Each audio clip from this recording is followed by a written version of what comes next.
हरे कृष्णा। दोस्तों, आपका स्वागत है हमारे चैनल अनोखे किस्से में। दोस्तों, आज की कहानी है एक ऐसे राजा और एक ऐसे पुजारी की जो दोनों ही भगवान के भक्त थे, पर उन दोनों की भक्ति का भाव एक दूसरे से बिल्कुल ही जुदा था। तो आइए सुनते हैं कहानी। दोस्तों, एक राजा थे जो भगवान श्री कृष्ण के भक्त थे। उन्होंने एक भगवान कृष्ण को समर्पित एक मंदिर बनवाया। उस मंदिर की सेवा पूजा के लिए उन्होंने एक ब्राह्मण पुजारी को रख दिया और वह रोज ही उस मंदिर में स्वयं दर्शन करने के लिए भी जाया करते थे। किंतु दर्शन करने जाने से पहले वह अपने सेवक के हाथों उस मंदिर में स्थित भगवान की मूर्ति के लिए माला भिजवाया करते थे। वह रोज राजा जी के जाने से पहले उनका सेवक मंदिर के पुजारी को राजा जी द्वारा भिजवाई हुई माला दे आया करता था। वह रोज का नियम था। जब राजा जी दर्शन करने के लिए जाया करते थे, तब वह पुजारी भगवान पे चढ़ी हुई माला राजा जी को आशीर्वाद स्वरूप भेंट में दिया करता था।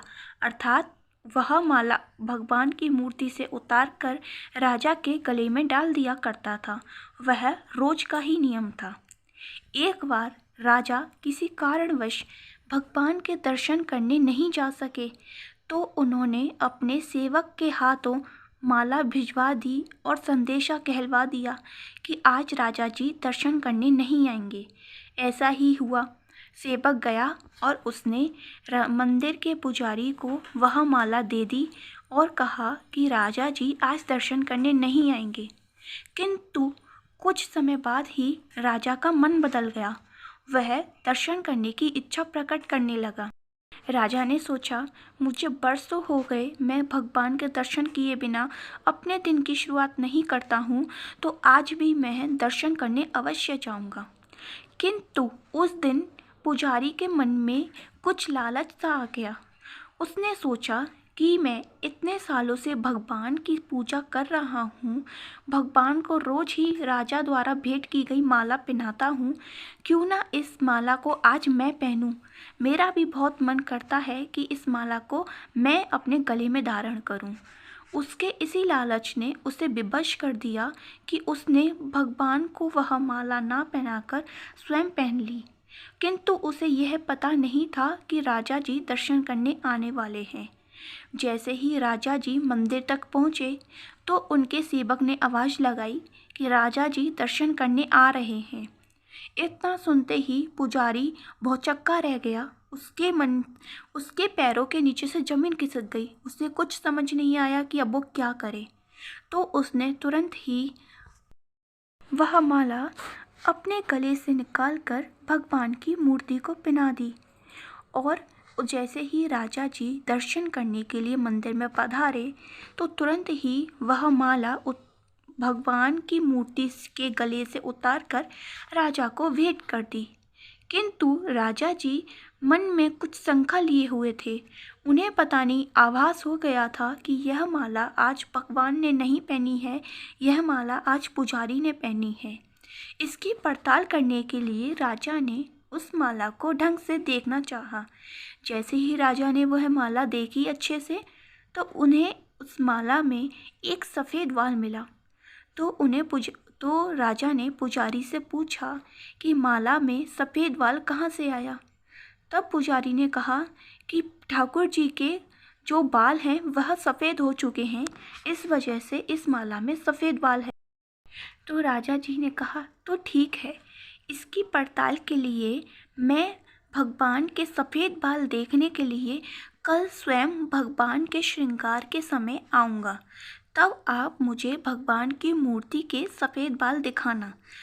तब राजा इतना कहकर अपने भवन की ओर चले गए। इतना सुनकर पुजारी रोने लगा।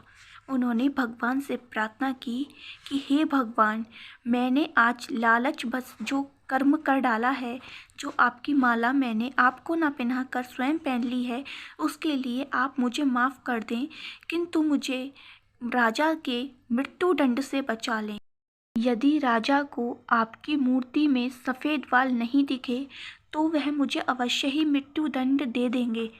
और आपके बाल तो काले हैं, एक दिन में आपके सफ़ेद बाल तो आ नहीं जाएंगे, तो मुझे राजा अवश्य ही मृत्यु दंड कल दे देगा। इतना सोचकर पुजारी पूरी रात रोने लगा। वह भगवान से प्रार्थना करके और रोते रोते ही सो गया। जैसे ही सुबह भगवान के श्रृंगार का समय हुआ तो राजा तुरंत ही मंदिर में उपस्थित हो गए। तब तक पुजारी की नींद भी नहीं खुली थी।